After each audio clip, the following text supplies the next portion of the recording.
Mkuu wa kitengo cha uelimishaji umma kutoka ofisi ya TAKUKURU mkoa wa Tabora, Happiness Madege, amesema ni kosa kisheria kwa mwadhiri au mwalimu kuomba rushwa ya ngono kwa mwanafunzi kama kishawishi cha kumpatia kipaumbele mwanafunzi katika masomo yake.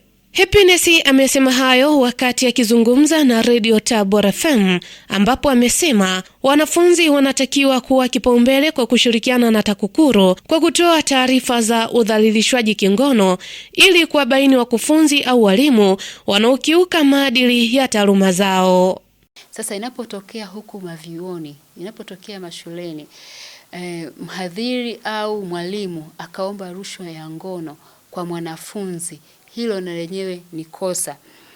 Hii rushwa ya ngono linaweza ikatolewa ufafanuzi kwamba ni kosa kwa mtu mwenye mamlaka katika kutekeleza mamlaka yake kudai ngono au upendeleo wa aina yoyote kutoka kwa mtu kama kishawishi cha kumpatia huyo mtu ajira, cheo, haki au fursa, na upendeleo wa aina nyingine yoyote ni kosa.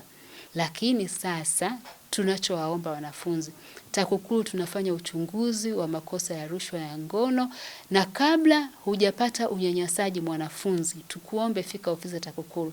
Tumeshafanya chunguzi nyingi za sana na walimu au wahadhiri katika vyuo vikuu ambao mwisho wa siku walikamatwa red-handed kabla kile kitendo cha kingono.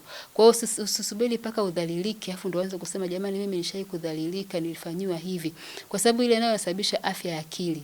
Unashindwa kusoma, yani wewe unawaza kwa nini amenifanyia hivi, amenionaje?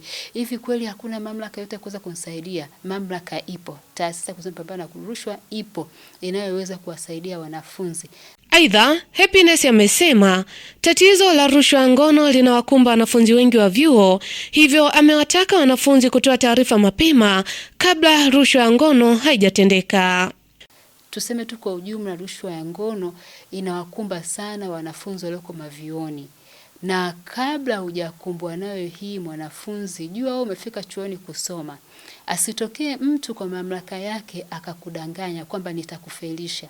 Ipo mamlaka ambayo iko juu yake inaweza ikasaidia wewe ukaendelea na masomo na ukasoma kwa bidii na ukapata haki zako za msingi. Njoo TAKUKURU kabla ya kitendo cha ngono hakijafanyika. Kwa hiyo niwaombe wanafunzi, kwa sababu rushwa ya ngono inamkumba mwanafunzi wa kike au mwanafunzi wa kiume. Kwa hiyo mara nyingi ilikuwa inawazua kwamba rushwa ya ngono inawakumba tu wasichana. Sio tu wasichana. Wapo hata wahadhiri, wapo walimu wa jinsia ya kike wanaowataka rushwa ya kingono wanafunzi wa kiume. Kwa hiyo kabla halijafanyika aje kwetu, lakini kosa hili halichukui muda mrefu. Kwanza hebu imagine mkisema mwanze kumchukulia muda mrefu yule mwanafunzi, lazima atachukua katika special case.